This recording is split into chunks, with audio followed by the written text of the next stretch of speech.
So this is cement round 1, and what I'd like to do, even while I'm experimenting with cement round 1, is start working on cement round 2, because I've got a narrow weather window this weekend where I can do another bake. And so I'd like to deal with a couple issues from cement round 1. The first one being the rather bad mixing job I did.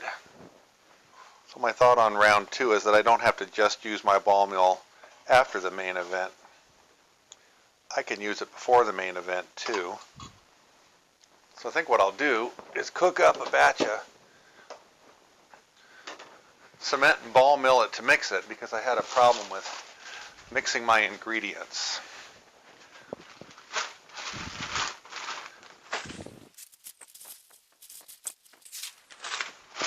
The other thing is, I have a whole bunch of leftover clay from when I destroyed the bloomery. So we won't get aggressive here, but we'll drop a little bit of bloomery clay in. I think the ball mill, or I think the ore already had a little bloomery clay in it, but how about a little bit more? So we'll put that thing on the ball mill and let it run for overnight, see what it looks like in the morning, and then we'll go ahead and get it ready to cook. I have prepared 5 vessels to cook round 2 in, and they're of the larger thing that I used when I was trying to slip cast my own crucibles.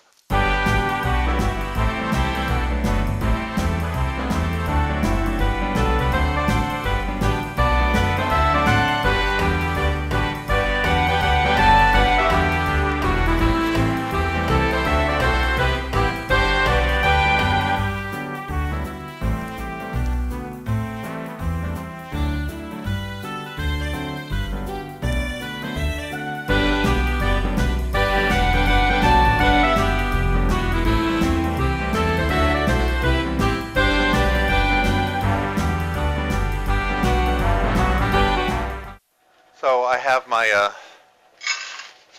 3 cups of aggregate, and I'll add 2 cups of sand.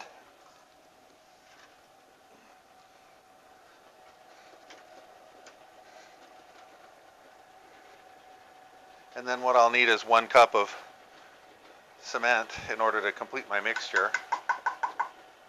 Now the one thing I have to point out is that this isn't some high-tech concrete. This isn't actually a high-tech cement. It's just me dinking around. So I have no way of controlling what the cement does. This concrete mixture could set up in minutes. It could set up in hours. It could set up in days. It might set up in weeks. It might not set up at all. So I don't want to throw my cement into wet ingredients. I want to throw my cement into dry ingredients. So I'm going to go ahead and put this stuff in an oven for a little while and let it dry out. Then we'll mix it up and we'll try to make concrete.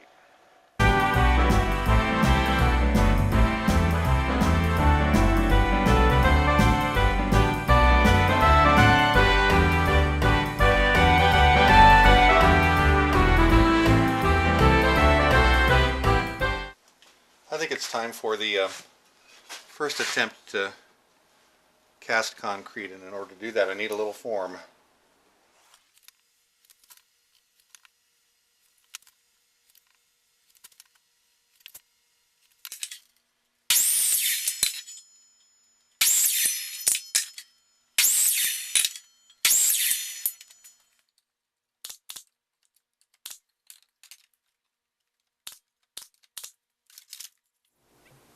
So here we go. This will be my first attempt to form my own concrete. I'll use just a simple little form and we'll see what we get.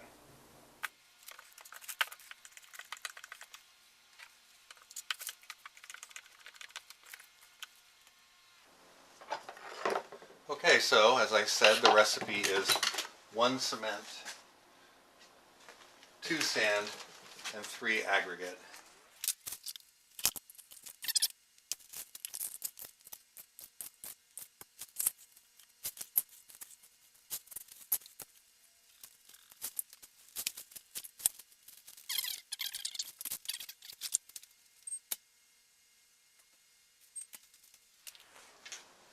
Okay, it's 5:30. It's actually 5:27.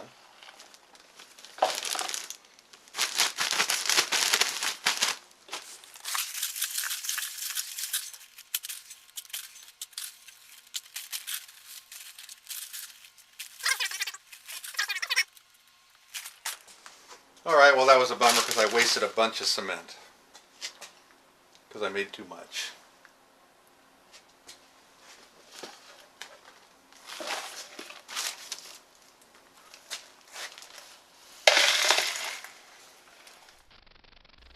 So here we go with cement number 2. We'll add the water, get it to a nice mixing consistency, fill up the mold, and then we'll let it set up, see if it sets up like a hydraulic cement using hydration rather than carbonation.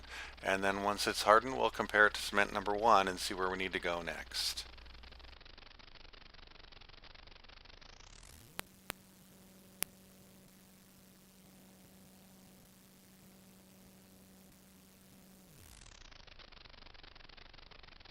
See where we stand with our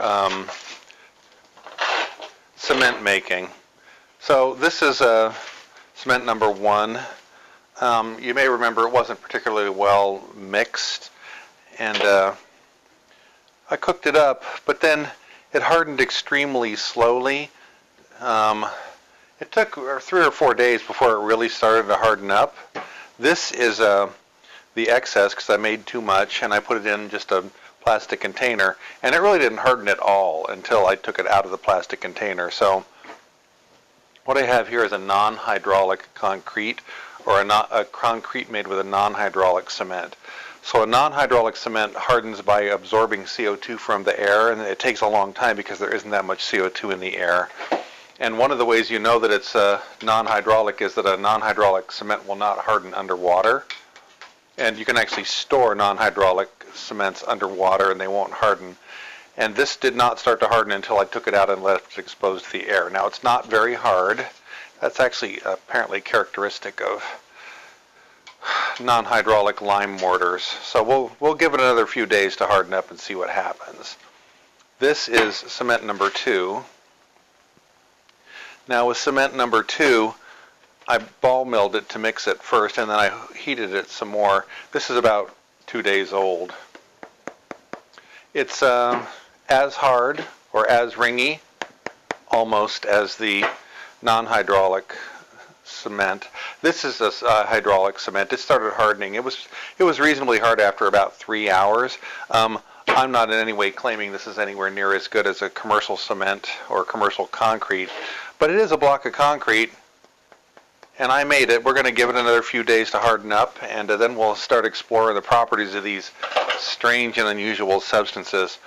But I'm going to stop the video here now because it's getting a little bit long. So anyway, that's a wrap on this particular thing about producing concrete strictly from beach sources. This one does have a little bit of clay from the smelter in it, so it's not 100% beach concrete. It's about 97% beach concrete. Anyway, please feel free to like and subscribe if you want, or again, don't want. If you don't want to, that's fine too. Tell your friends if you want, or again, you don't have to if you don't want to. We'll be back later to explore the strange and unusual properties of beach concrete. And thank you for watching, and have a great day.